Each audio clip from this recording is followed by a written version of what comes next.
এবার ইন্ট্রোগেশনের মুখে রীতিমতো বিধ্বস্ত হয়ে পড়লো স্রোত অফিসার খানের কাছে। হ্যাঁ বন্ধুরা, ভিডিওতে লাইতে দেখতে থাকুন। যে মুহূর্তে কিনা থানায় তুলে নিয়ে আসা হয় স্রোতকে, ঠিক সেই মুহূর্তেই স্রোতকে ক্রমাগতভাবে প্রশ্নমুখে বিধ্বস্ত করে তোলে অফিসার খান এবং বলতে থাকে যে স্রোতস্বিনী দেবী, এবার কি আপনি নিজে থেকে আমাদের কাছে সকল ঘটনা স্বীকারোক্তিমূলক জবানবন্দি দিবেন, নাকি আমি আপনার সকল পর্দা ফাঁস করবো? ঠিক সেই মুহূর্তে স্রোত বলতে থাকে যে আপনি যখন আমাকে গায়ে পড়ে তুলে নিয়ে এসেছেন, তাহলে আপনি বাদবাকিটা বলুন, আমার আর বলার অপেক্ষা রাখবেনই বা কেন বলুন তো?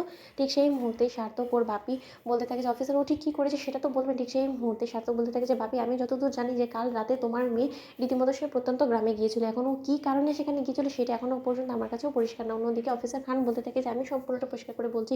স্রোতস্বিনী দেবী, আপনি আমাকে একটা কথা বলুন তো, আপনি কাল রাতে ঠিক 11টার দিকে কোথায় ছিলেন? ঠিক সেই মুহূর্তে স্রোত বলতে থাকে যে আমি আমার বন্ধুদের বাড়িতে ছিলাম এবং ওদের সঙ্গে হ্যাং আউট করার জন্য আমি গিয়েছিলাম, এবং এই সম্পূর্ণ তথ্য কিন্তু আমি আমার রায় দিদিভাইকে দিয়েই গিয়েছিলাম। ঠিক সেই মুহূর্তে অফিসার খান বলতে থাকে যে মিথ্যে, আপনি বারবার কিন্তু মিথ্যে কথা বলে আইনকে গোমরা করার চেষ্টা করছেন, এবং এতে করে কিন্তু আপনার শাস্তি আরও বেশি বেড়ে যাবে, এই আমি বলে থাকুন। তাই বিহেভ ইউরসেলফ এবং আমাদের সঙ্গে কোঅপারেট করতে শিখুন। অন্যদিকে এই কথা বলা মাত্র স্রোত বলতে থাকে যে কেন আমি আপনার সঙ্গে কোঅপারেট করতে যাবোই বা কেন বলুন তো?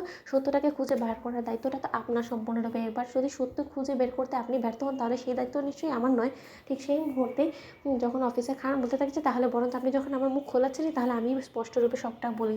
অন্যদিকে অফিসার খান বলতে থাকে যে আপনার পুত্রবধূ কাল রাতে ওনার কিঞ্জলের ছোটদা ভাইয়ের সঙ্গে রীতিমতো সেই প্রত্যন্ত গ্রামে যায়, এবং সেই প্রত্যন্ত গ্রামে গিয়ে সেই দুই অপরাধী নীলাঞ্জনা এবং ক্রান্তিবাইয়ের গোটা টিমের সঙ্গে সে আলাপ আলোচনা করে, এবং সেখানে গিয়ে তাদের সকলকে সে সতর্ক করে দেয় যে কোনো সময় পুলিশের সেখানে রেড পড়তে পারে এবং পুলিশ তাদেরকে যে কোনো সময় ধরে ফেলতে পারে, এবং একবার যদি তারা ধরা পড়ে যায় তাহলে তাদের যে কোনো মূল্যে শাস্তি তো হবে, সেটা তারা নিশ্চিত থাকবে।